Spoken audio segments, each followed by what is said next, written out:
Today on Fired Up. This is all about lawyers. Honest, law-abiding citizens do not commit crimes with firearms. They really, truly believe that if they can just get rid of these tools across the board, crime will go away. They're ignoring historical precedent. But that's not the politically correct solution. We don't have a duty to retreat. We don't have an obligation to turn tail and run. But if you can't, fire away, gentlemen. Mike Rogers brings you the moron of the week, and Tony D will have some historical firearm demonstrations for you. That's here on Fired Up today. Thanks for tuning in. Welcome to Fired Up. I am Bob Irwin, your host for this show. We're talking on this panel discussion about guns, politics, and self-defense. With me today for the panel discussion, we have criminal defense attorney Alan Buttell sitting to my right. We have criminal defense attorney Michael Giles sitting to my left. I'm lawyered up here. Tony D, a firearms instructor here at the gun store and Gunsmith, and retired Metro PD Lieutenant Randy Sutton, author of several books, which you can find on our website. Anyway, we're going to start this segment with talking about businesses that allow or don't allow people to carry concealed firearms or to carry guns into their place of business. We all know that when we have a permit to carry concealed or when you're carrying a gun, there are certain places that are prohibited. Generally, they are schools, courts, jails. They don't like guns when you walk into a jail. And airports, as some of you have probably experienced. Don't bring your gun to the airport when you're flying. But now we have a number of private businesses that are displaying signs occasionally, on their door anyway, that say no guns. They obviously don't want the gun-owning public as customers, or they don't want them to be safe when they're out shopping. So what's the issue that allows them to say that you cannot be able to defend yourself when you walk into their business? That's the point of the first discussion. And Michael, I'm going to bring you in on this first. Private property owners obviously have the right to control who's on their property. Absolutely. And if I believe then if they don't want you on carrying a gun on their property, they're free to do that. Absolutely. They have every right to tell you you cannot carry a firearm on their property. They can tell you you can't solicit on their property. They can tell you you're not at all to be on their property for any particular reason, as long as it's not based on gender or racial ethnicity, color, or some protected classification that they can't deny you entry for. And gun owners are not a protected class. Gun owners are not a protected class. Your right to carry a firearm is limited by local statutes, but private property owners have an absolute right to tell you no guns are allowed here, and you have to honor it. Most states that have CCWs say in their rules, if a private property owner doesn't want you there and you violate that, you're breaking the law and are punishable at some level. Wow. Okay, I want a second opinion. Alan, there's got to be some way around this that you're allowed to protect yourself when you're walking down the street and going shopping. There really isn't any. Mike said it very well. There's no arguing that private property owners have the right to control who comes and goes on their property. End of story. If you don't like it, vote with your pocketbook. I mean, basically, that's the answer to that question. Protect yourself and respect others. So you simply don't shop there and hope the place goes out of business, and then they'll you get shop a new somewhere owner else that likes you better. Absolutely. Well, personally myself, I don't frequent places that don't want me to. If there's a sign on the front door saying no guns allowed, I'll go somewhere else. I'm not going to give them my money for them to deny me my right to protect myself. I'll go somewhere else. It's very simple. And that's happened quite a bit. I mean, if you don't see a sign, then concealed means concealed. And that's the way I like that too. Well, yeah, but the real reason why the stores don't want gun carrying people in there is because of these two gentlemen's occupation that are right here. Mm-hmm. This is all about lawyers. This is about liability, because they don't want to be held responsible for what takes place in their store in the event that somebody actually uses a firearm. Well, let me say this. Please do. I appreciate the thought about lawyers. They do create controversy wherever they go. However, I think there's something I read that was important to understand too. The dichotomy is a lot more complicated than just lawyers creating these problems. There's a large segment of our population that they truly believe that we should take all of the reasonable steps that need to be taken so that we can put the guns into the hands of the people that we all trust. I guess that would be the police. I don't know how this got turned around to me. Well, the simple answer is Alan's absolutely right. Certainly there are businesses that don't allow firearms because they're worried something will be done wrong. However, a sign on the door that says no firearms stops us from going in with our CFP. It's not going to stop one of my clients, as you so aptly pointed out. That's why they're my clients. They don't follow the law, or they allegedly don't follow the law. I mean, we're creating a gun-free zone here, something we've all talked about. The sign says no guns. It says rob me because nobody has a firearm that's standing in this store. It's a high-density victim location is what it is. Those people are good for our business. We would be out of business without them. I would love to be out of business without them, but that's just not the nature. The simple answer is quite often it's because the owners of these establishments aren't gun people themselves. They fear an inanimate object. They believe the propaganda that they get fed. And quite honestly, the people who don't want us taking guns into stores are much more vocal, and they tell these locations, we won't come there if you allow guns. Put up a sign.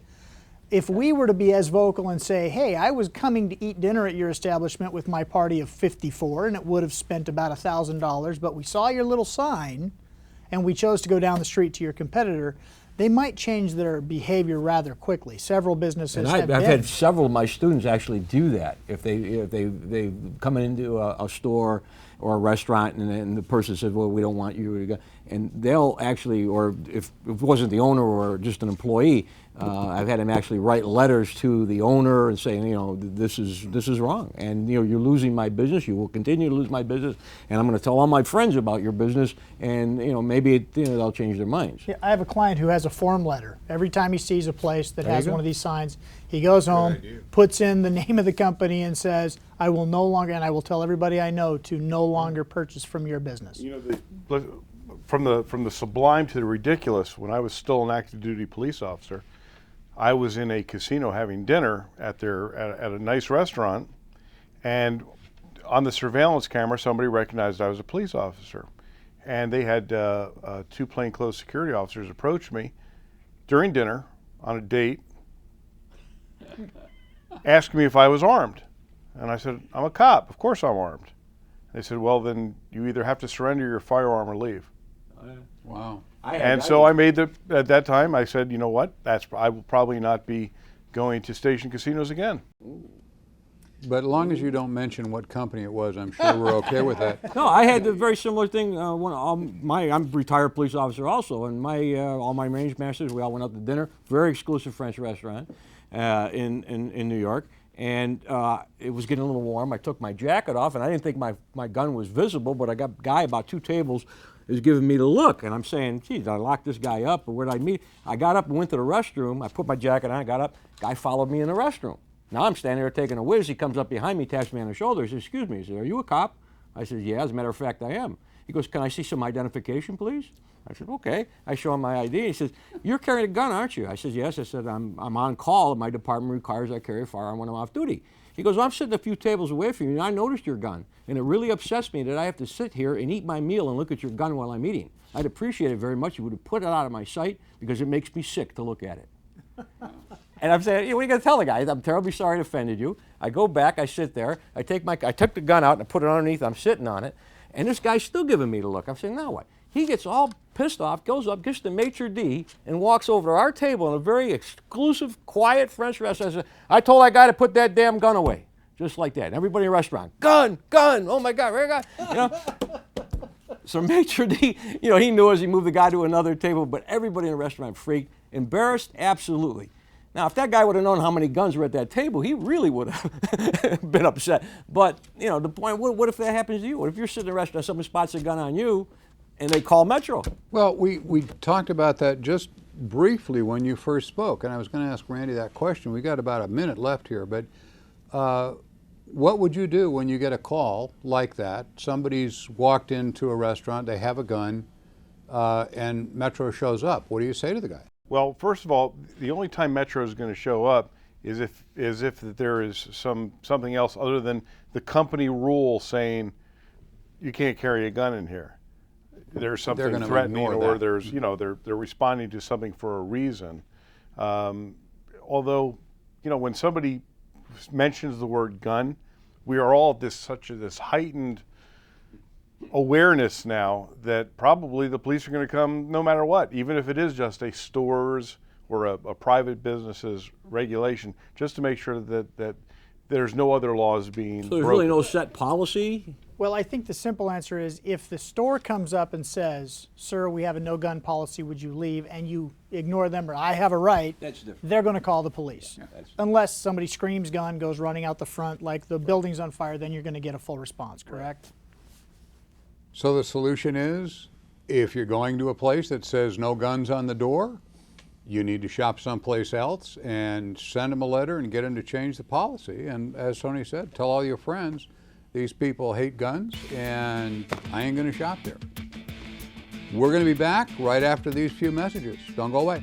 They really, truly believe that if they can just get rid of these tools across the board, crime will go away. They're ignoring historical precedent. But that's not the politically correct solution. Are you able to protect your loved ones? We at the Gun Store have been helping Las Vegas residents equip themselves with home defense and personal safety products for over 25 years. We carry a full line of self-defense options, and our CCW concealed firearms permit class is free. Our other classes include ladies self-defense and free children's gun safety class. Our indoor range is open 7 days a week for you to try out some options and shoot a real machine gun. The Gun Store, located at 2900 East Tropicana Avenue. Hey, we are back again on Fired Up. Interesting story here. According to the Times-Dispatch newspaper in Richmond, Virginia, they did a study on gun sales in the state of Virginia, comparing what was sold last year and what has been sold this year. And they discovered that gun sales were up 22% in the whole state. An amazing number. That's tremendous growth for any type of retailer. And yet they discovered in the same survey, when they looked at the state data, that crime was down 5%. There's a lot of gun rhetoric out there now from lots of organizations saying that the proliferation of firearms is causing crime. And if we take these Virginia numbers of gun sales being up and crime being down, you'll find the same numbers nationally, following about the same pattern, that crime is down, gun crime is down, and yet gun sales are up. So how does more guns create less crime? Tony, first shot here. Honest, law-abiding citizens do not commit crimes with firearms. They probably prevent crimes in most cases. A lot of my students have prevented crimes either against themselves or other people, their family. An armed society is a polite society. And that seems to be self-evident. Most of these guns are bought by honest people. We have, the background checks and all that baloney now. So why does anybody think more guns cause crime? More guns, it would be obvious to me there's more people shooting bad guys than are not shooting bad guys. Randy, police view, armed citizenry. We have a high gun density here in Nevada, particularly in northern Nevada, but in Clark County also. Everybody had a gun, more people had guns. Would that cause more crime or cause less crime? Well, Tony really hit the nail on the head. It's about honest people having guns.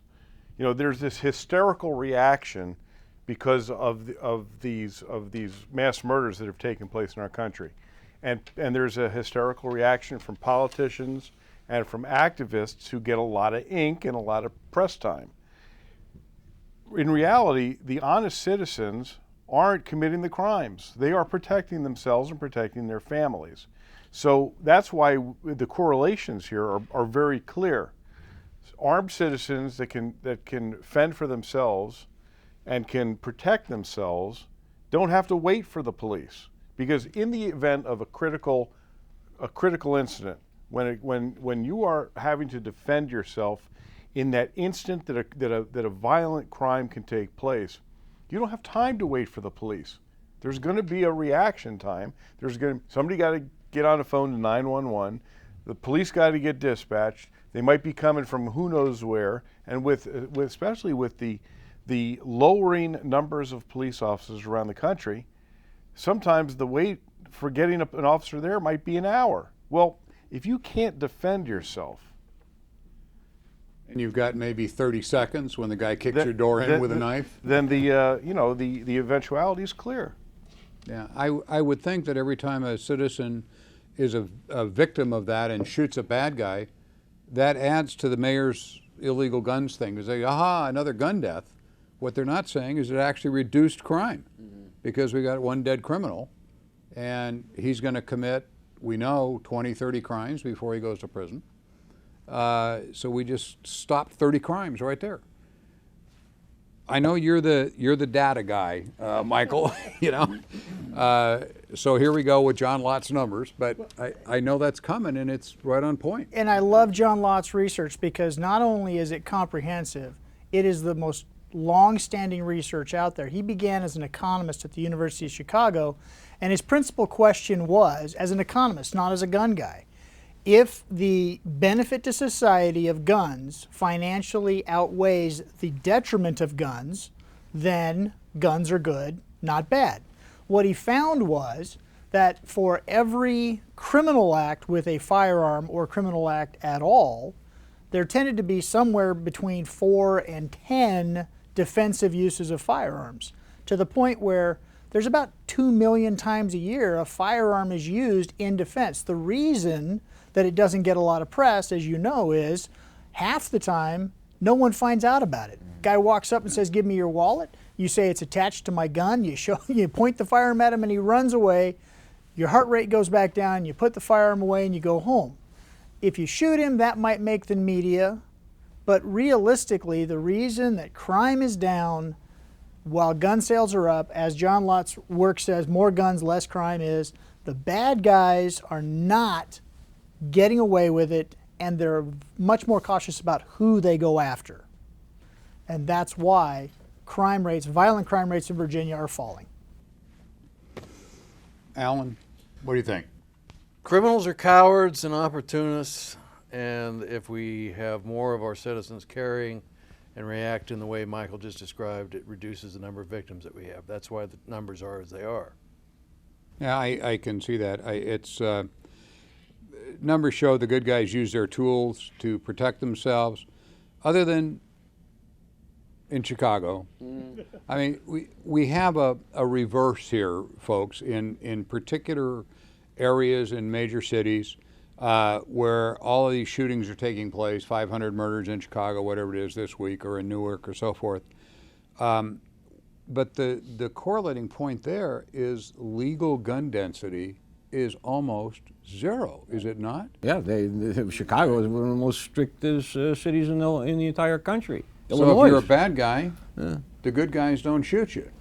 So I'm at a loss to why that isn't so obvious to the powers that be, that right now, as we know, Illinois is going through whether or not they're going to issue concealed carry permits for the first time, and they're getting delayed and argued with and so forth and so on. But don't they realize from the numbers that if they issue concealed carry permits to the good guys, the gangbangers can't get permits because they're all criminals. They're going to flunk the background check. It just gives honest citizens, like most of you viewers, the opportunity to stay alive if a criminal attacks you, and the opportunity to keep your family alive. But that's not the politically correct solution. We have to go with the party line and the politically correct solution of some of these jurisdictions. And clearly that restrict the legal use and the legal possession of weapons lead the nation in violent crime. And why that isn't answered with a solution like it defies common sense. Let me ask you something. Is it not possible that historically Chicago is unique in our country in that it has such a colored past, if you will, from the criminal conduct of the 20s and 30s, the mob type of activity that created such a backlash and a knee-jerk reaction that the control of guns and firearms in Chicago and in Illinois in general became so extreme because of the extreme they had to deal with? Is that I think possibly that's a runover? clearly a possibility, and I think that there are some politicians who honestly feel that they must control these things. I don't really think there's very many anti-gun politicians out there, doing a snively whiplash, twirling their mustache, and I'm going to deny them guns because I can. They really, truly believe that if they can just get rid of these tools across the board, crime will go away. They're ignoring historical precedent. Well, and I think societies, people are, and individually and in a larger sense, can be the victims of momentum, is what I'm getting at. Absolutely. And the momentum in Chicago. And New York, and New Jersey, Exactly. and Washington, D.C. The commonality you guys are showing me, though, is all these areas where we have the high crime rate have the restrictive gun laws. And So they're doing it just ass restricts backwards. the honest people, and the bad guys carry anyway. They're already criminals. And I'll leave it up to you. That's just nonsensical to me. What's going on here? And I'll leave it up to the viewers to conclude what the following means, but they're also controlled and have been controlled almost completely by one party, one political philosophy for 50, 60, 70 years. And that party tends to be the party that is pushing more gun control, more societal control, which is what Alan's talking about, more control over everyday aspects because we can't trust you with a firearm to do the right thing because we see all these people doing the wrong thing. So we take yours away, we feel better about it. That's what's going on here, and you're right. Momentum has pushed it along. But they're losing it in places because a court overturned Bloomberg's 48-ounce sugary drink law. So there's hope yet for gun laws. We'll be right back after we sell a few products. Don't go away. Are you tired of the same old routine? It's time to shake things up with a visit to the Pro Gun Club of Las Vegas. Located just 25 minutes from the Strip, Pro Gun Club offers 160 acres of space, featuring skeet shooting, rifle and handgun ranges. It's a great place to practice, and safety is always number one. Come anytime and enjoy the grounds, or ask about our membership. The Pro Gun Club is a great place to celebrate and respect your Second Amendment right. Spice up your leisure time with the Pro Gun Club. Call us at 293-2108 today. We're going to take some time now and answer some of our viewer questions that you've submitted for Bob. One person wants to know if they can get a CCW permit that is good in all 50 states. Yes, you join the FBI. And when you get through with their academy, you'll be able to carry in all 50 states and Puerto Rico. No, there is no permit that's good all over the United States. We do have sort of one. They issue now, they let law enforcement officers who are honorably retired get a federal permit that lets them carry theoretically in every state. But there are still some states and some jurisdictions that are arguing with that. The federal government didn't have the power to let somebody carry concealed in their jurisdiction. Chicago is at the top of the list. Most counties of Illinois. Some places they just treat you badly. Theoretically, retired officers can. It requires 10 years credible service with a law enforcement agency, and then you can retire and get one of those permits. Good to know. Another viewer writes that I have large amounts of collectible guns, everything from flintlocks to weapons made in Nazi Germany in towns that were literally bombed out of existence in World War II. I've read numerous stories about collectors being targeted by the ATF and having their homes raided because of the amount of firearms they own. Do you know if there's any truth to this, and is there anything I can do to protect myself as a collector so I'm not on the ATF's top 10 list, so to speak? Hopefully, the ATF isn't targeting you because you have lots of guns that are legal guns. They do not do that, as far as I know. I have not seen a case where they raided somebody's house without probable cause for some particular crime they're investigating. Can't get search warrants just because the guy has a lot of guns. There are a lot of stories on the internet about that happening to individuals, and I can't, of course, guarantee it hasn't happened with rogue agents and people in law enforcement that just don't pay attention to the law. But legally, there's no restriction on you having any number of guns. There are some states that may have arsenal laws, or they're trying to get arsenal laws through where they say you can't own more than 15 guns. But truthfully, I own a lot of guns, and I've never had anybody show up at my door at 3 in the morning and want to look at my guns. They have other things to do chasing real bad guys normally. Another viewer writes in and asks, Bob, my nephew bought me a set of laser sights that are embedded in the grip of my pistol as a birthday gift. I had them installed and they work great, but when I showed them to my son, who is a former Green Beret, he said he would never use laser sights on his pistol in a home defense situation as it can give away your position. I'm curious where you stand and your self-defense instructors stand on this issue. We discourage laser sights used in self-defense situations. The reason is not they give away your position. Your muzzle flash gives away your position, but is the fact that people that have practiced with lasers tend to wait until they can see the dot on the opponent rather than just firing their gun. In general, home gunfights take places at ranges of 5 or 6 feet. And if you're hesitating to see the dot on probably the dark clothing that your opponent is wearing, he will be stabbing you before you fire the gun. Normally, they in real gunfights, they slow you up. They are wonderful to practice with. When the gun is empty, to point it around the room and get a feeling to where the grip points the gun and where the barrel is pointed. Great to practice, but I would stay away from them being on if you're using the gun for defensive purposes. Well, that's going to end our question segment. If you have anything that you'd like to ask Bob or any of our other panelists, please write us at questions@firedupwithbob.com. Thanks for watching. Gene's Locksmith has been servicing Las Vegas and Henderson for 40 years. We're family owned and operated and provide 24-hour emergency residential, commercial, and automotive solutions. Instead of replacing, we can fix your problem, from key duplication to computer key programming. We have a wide variety of products, including the largest key selection, state-of-the-art security accessories, and safes by American Securities. Every team member carries their sheriff's card, so you can trust us when it matters most. Come to the castle. Gene's Locksmith. Call us at 566-4363. The Second Amendment to the United States Constitution reads, "A well-regulated militia being necessary to a free state, the right of the people to keep and bear arms shall not be infringed."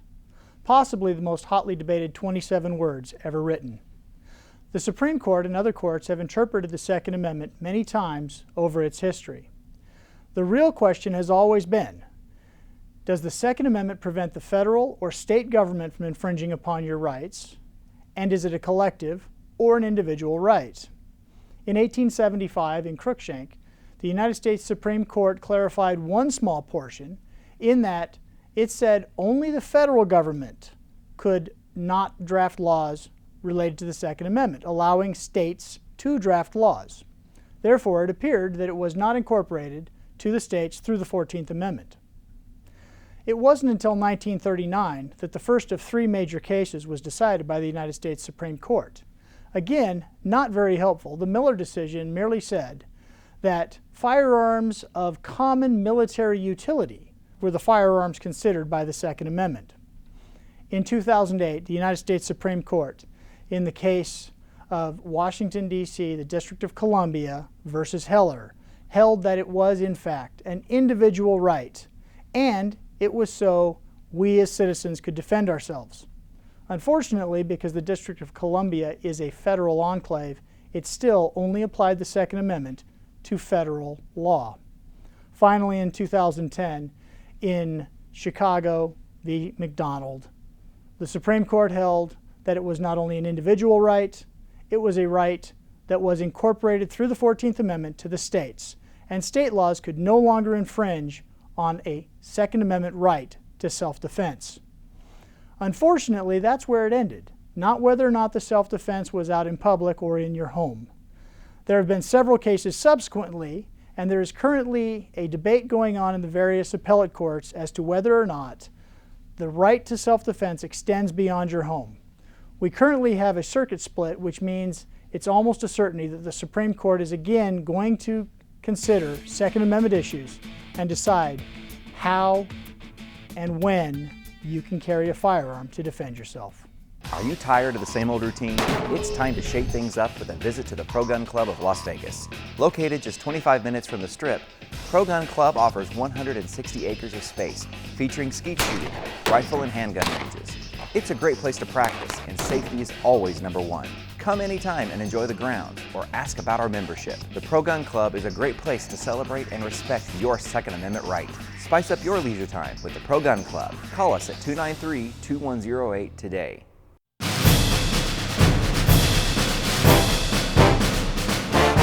Hello, I'm Mike Rogers, Director of Safety and Training for the Gun Store. We're going to show you a segment called Moron of the Week. This is going to help us illustrate what our customers don't do, but plenty of people do. And we're going to use it for its training value and its entertainment value.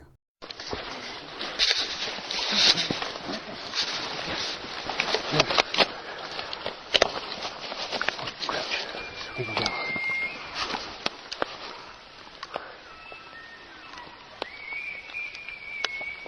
Oh my gosh. Oh my gosh. Oh my gosh.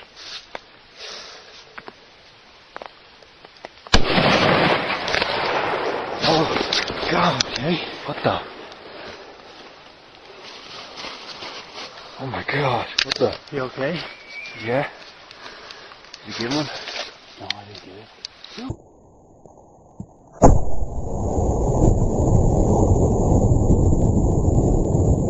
All right, it's pretty obvious. This poor guy probably fell at one point and jammed the barrel of his gun. This can be avoided, folks. Tape your gun barrels. Electrical tape works real good over the top of the muzzle. You fall down, you don't get it fouled. If something does get in there, it'll break the tape and you'll be aware of it. That's a bad accident waiting to happen. Are you able to protect your loved ones? We at the Gun Store have been helping Las Vegas residents equip themselves with home defense and personal safety products for over 25 years. We carry a full line of self-defense options, and our CCW concealed firearms permit class is free. Our other classes include ladies self-defense and free children's gun safety class. Our indoor range is open 7 days a week for you to try out some options and shoot a real machine gun. The Gun Store, located at 2900 East Tropicana Avenue. And we are back here on Fired Up. With me right now is Michelle Fiore, an Assemblywoman from Las Vegas, and she was the driving force behind the campus carry bill that was in our Assembly last year that unfortunately was defeated.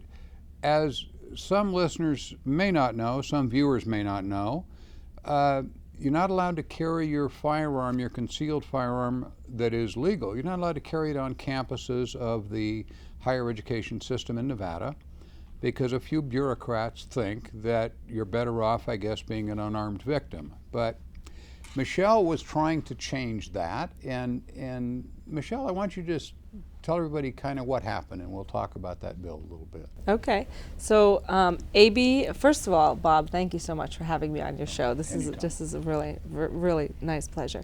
AB 143, don't forget, was brought forth last session in our 2011 session by Senator John Lee, who's now the mayor of North Las Vegas.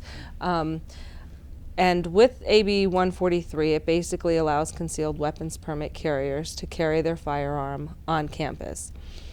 The thing that is most disturbing, when you have a concealed weapons permit and you are actually carrying concealed, no one knows you have a firearm. You're not brandishing your firearm. You have it on you and you're quiet about it. You don't go, hey, I have a firearm. You just don't advertise that you have a firearm on you. So as after this session, because we're researching it now, because of course we're going to bring it forth for the next session, we found that under Richard Bryan, that governor of ours, very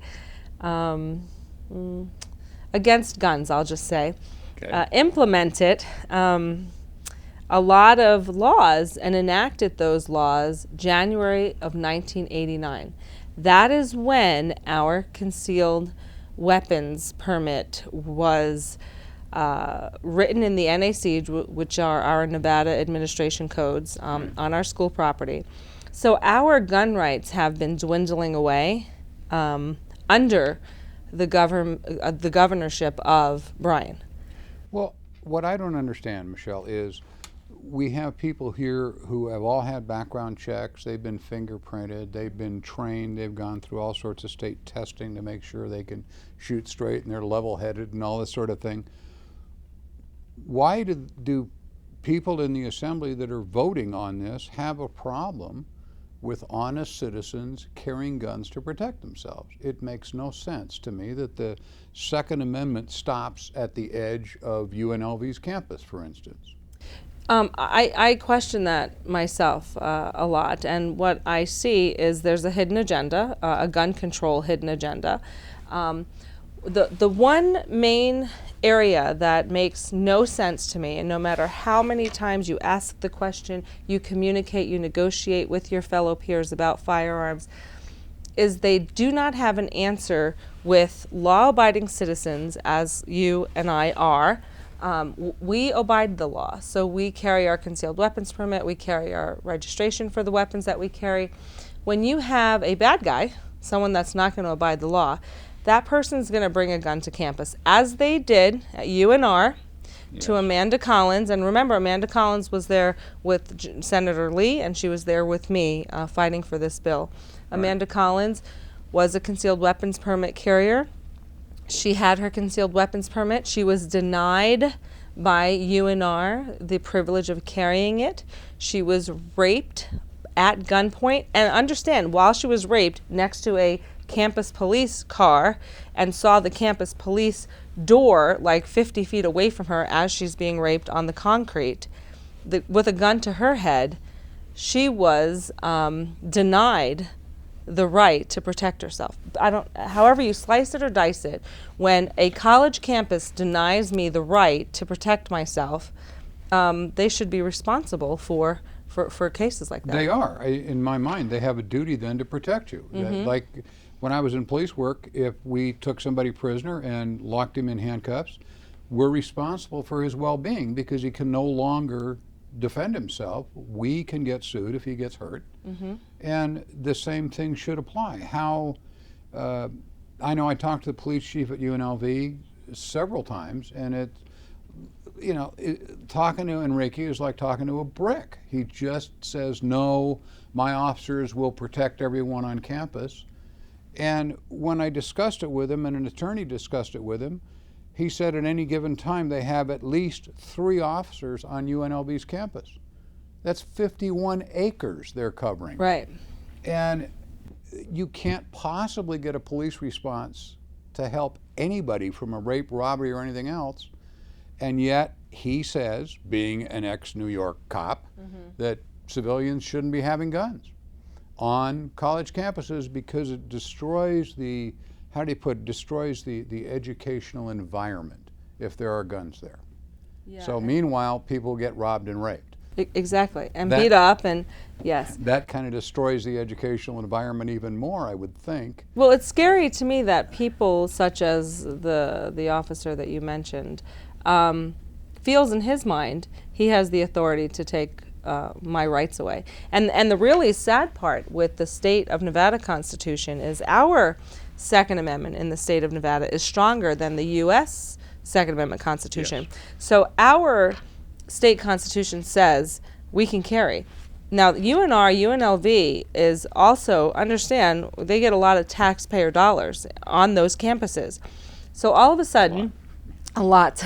Yes. So all of a sudden, they believe that they can dictate to us, the students, the taxpayers, what we can and cannot do.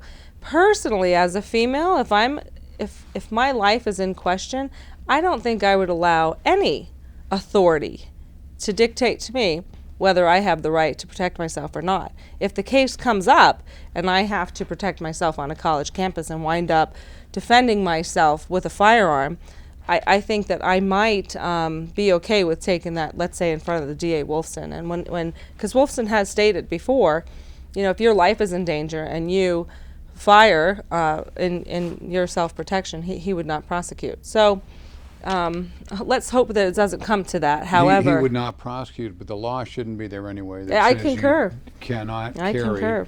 on a public place where UNLV in particular is in a very high crime rate area. They have all sorts of crime surrounding that campus. I did the whole map on And that. I know, it's, again, like talking to a brick. Hopefully next session We can approach it with more of a legal status, as far as the NAC cannot supersede the NRS or the state constitution. So basically, the people that are dictating that concealed weapons permit carriers cannot carry on our universities, on our state universities. They might as well just erase that, because it won't stand up in they court. don't have the authority. They do to not do have what the they're doing. authority. Our college campuses, in my opinion, they do not have the authority to dictate to us whether we can carry our concealed fire permit when our state constitution supersedes their Nevada administration codes, their NACs. So this is how I'm going to approach this next session, more on a legal code standard versus the NRS comparing to the NACs. And you just can't dictate by a panel of liberal anti-gun individuals dictating to us what we can do. And hopefully a few more pro-gun people in the legislature next time around. I have to, and I concur with that. We're working diligently on that. I'll tell you, though, we do have Democrats as well as Republicans that are okay with firearms. Well, I understand it's really a nonpartisan issue, because nobody wants to get robbed and raped. Even the Democrats don't want their wives robbed and raped on the campuses of our universities. Well, the chancellor who's in charge of all this, we asked him that question, in private. We said, if your wife gets raped, you're still not going to allow her to carry a gun on your campus? And you know what he said? Nope. And I'm like, okay, well, thank God I'm not married to you. What a guy. What a guy. We'll be back after the break. We're going to have some other stuff going on here on Fired Up. I thank you, Michelle, for coming in and talking about that, and we will make this a big issue next time around. Absolutely. Thanks for having me, Bob. Thanks for being here. Yep, absolutely. Jean's Locksmith has been servicing Las Vegas and Henderson for 40 years. We're family owned and operated and provide 24-hour emergency residential, commercial, and automotive solutions. Instead of replacing, we can fix your problem, from key duplication to computer key programming. We have a wide variety of products, including the largest key selection, state-of-the-art security accessories, and safes by American Securities. Every team member carries their sheriff's card, so you can trust us when it matters most. Come to the castle. Jean's Locksmith. Call us at 566-4363. Hi, I'm Tony D with the Gun Store here in Las Vegas. Thanks for watching Fired Up with Bob. We're going to be talking about the Thompson submachine gun. As you can see, I'm dressed for the part. The Thompson is a classic American gun. It was originally developed back in 1921 by John Thompson, and it was evolved as a military gun. It got into law enforcement, got into the bad guys, and both the bad guys and the good guys, the cops and the gangsters, are all using the same gun. The gun evolved from the 1921 model into the 1928 model, and then during the war, they simplified it and they made the M1 and the M1A. This is an M1A1 Thompson right here. This was the last version that they made. The earlier ones, I'm sure you've all seen the big drums on them. The cocking levers were on the top. They had a big compensator on their end, a fin barrel. Those were all very, very, and the bluing was beautiful on them. The Colt Thompsons were gorgeous. They fired at a very high rate of fire, and when the war broke out, they had to simplify it. So they went to the M1 or the M1A Thompson, M1A1. This one here won't take the drum magazine. It only takes the stick magazines. They simplified the forend. They made it a horizontal forend. You left the compensator off and just made a fixed front sight and a very crude rear sight. The gun was still, it's all wood and steel. It's still a beautiful piece of machinery. First generation, what they call a first generation submachine gun. Heavy steel, heavy made, very, very I equate it to a 57 Chevy. You know, it's big, it's bulky, it's a classic, and it handles like crap. And the Thompson's like that. They're not a very pleasant gun to shoot, but they are a classic by all means. I fired 45 caliber, and the earlier ones, the 21s and 28s, fired at a very high rate of fire, and the M1s are a little bit slower. So these are about 600 rounds a minute. And this is really, like I say, the classic gangster gun. It's a great gun, and we're going to shoot it. This is a 30-round stick magazine. We're going to insert it in the gun, hold on, and let her rip.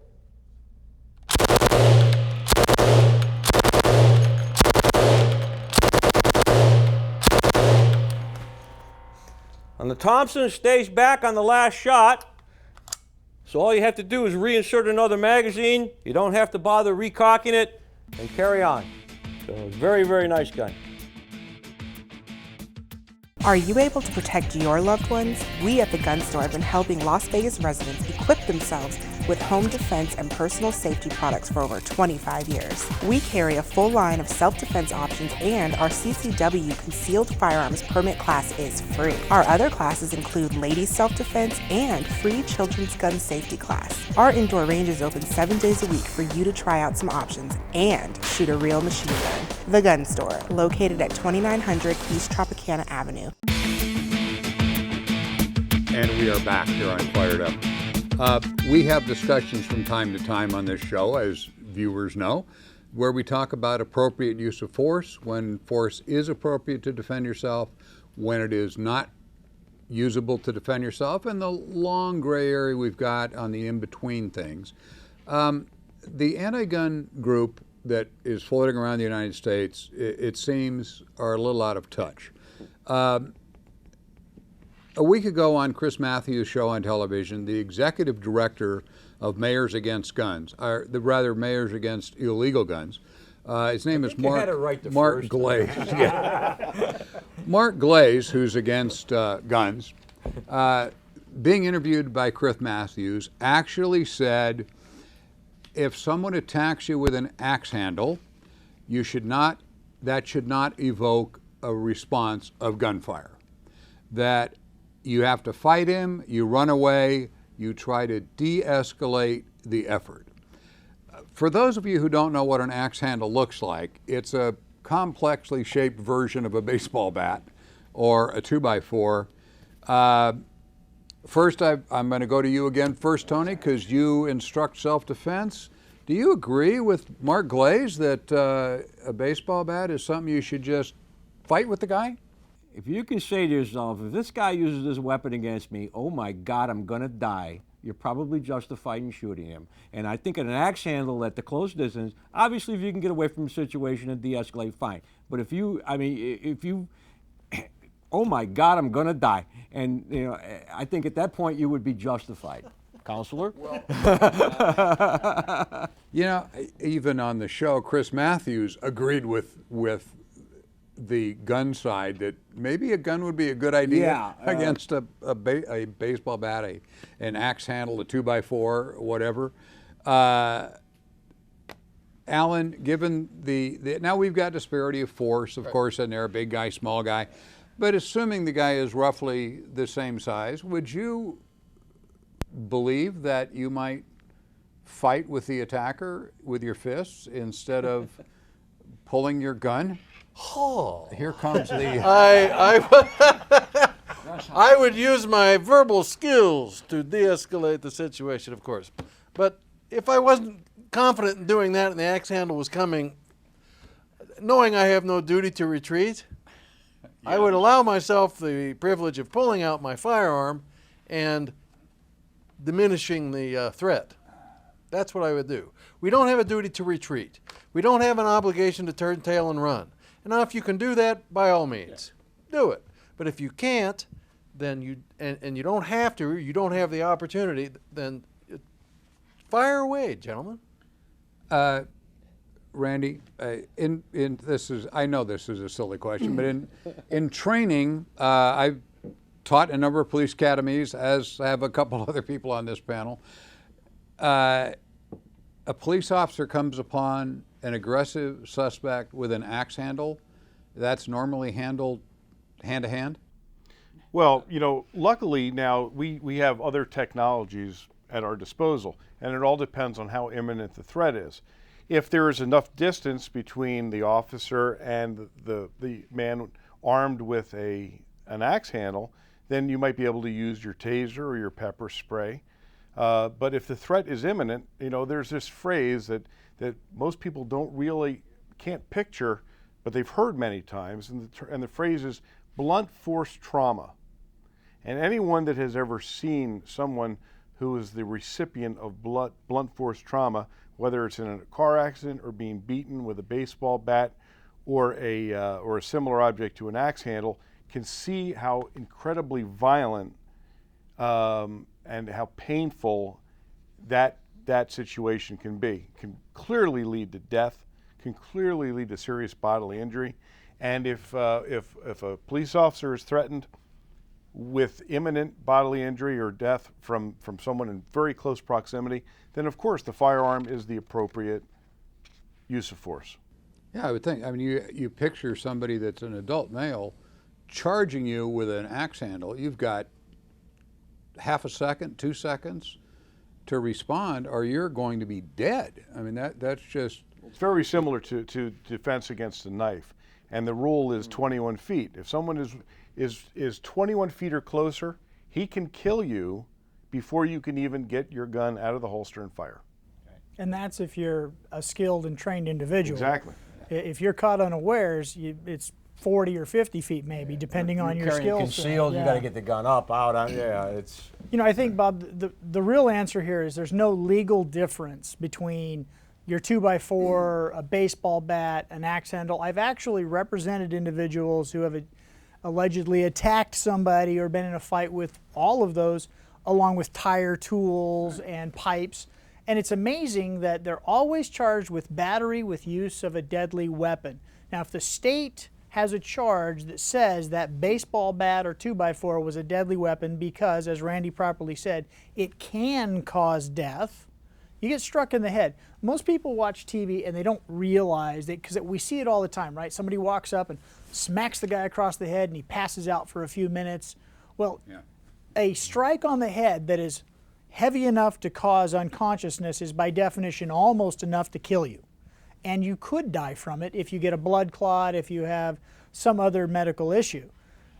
And the other thing that police are taught in the use of force continuum, there is no obligation to use equal force on equal force. In fact, we teach police officers, use the next higher level of force to protect yourself and others. My attitude in this case is somebody's trying to hit me with a baseball bat. The only tool I have that is reliable enough to stop that attack is going to be a firearm. I'm not skilled enough. I've trained a lot, but I'm not skilled enough to go hand to hand with somebody, especially an unknown. This person might be on drugs. They might be an expert with axe handles. No, definitely. This is a deadly force situation. You react to it the same way. Yeah, this is not a schoolyard where it's you had a fight when you were 8 years old. Yeah. And the guy hit you first, and if he knocked you down, you could surrender, and you'd go cry, and he'd tell all his friends how he beat you up, but he wasn't trying to kill you. In the adult world, this is your life that's on the line. We often forget how often blunt tools are used for homicides. They're actually quite common, hammers, clubs, this kind of thing. In Las Vegas's history, Tony and Michael Spilotro were found dead in a cornfield, and the working theory was they were beat to death with baseball bats. Well, we had an ethnic group back in those times that used a lot of baseball bats for keeping control of local business competitors and things. That was probably a little before your time on the department, Randy. Well, I'm much younger than that. Much younger than you look, yes. Anyway, but an axe handle. This whole thing. When I found this discussion in the paper, that would you consider a guy with an axe handle armed or not? Mr. Glaze said not. He's not armed. The question that I would have would be, would the 5 or 6 heavily armed bodyguards around Mayor Bloomberg go hand to hand if somebody charged Oh, him they're all carrying with an axe handle? handles, right? Right. I mean, they're not carrying firearms. They're all axe handles. We all know what would happen in that situation. There would be a guy who would get shot Multiple times. over the axe handle, and yet they're trying to tell the rest of us, go hand to hand, de-escalate, use your verbal judo. And in my opinion, the verbal judo is, I have a gun. That's it. That's the judo. That's the judo. That's right. I understand their lack of understanding of this on a different level. Some years ago, I was able to have the experience of interviewing an individual who was sent out by the Brady Group originally to ask the current sheriff to sign on to the Brady law when they were trying to push it through, the original background check law. And John Moran was the sheriff at the time. He wouldn't talk to him. And his undersheriff, Eric Cooper, refused to talk to him.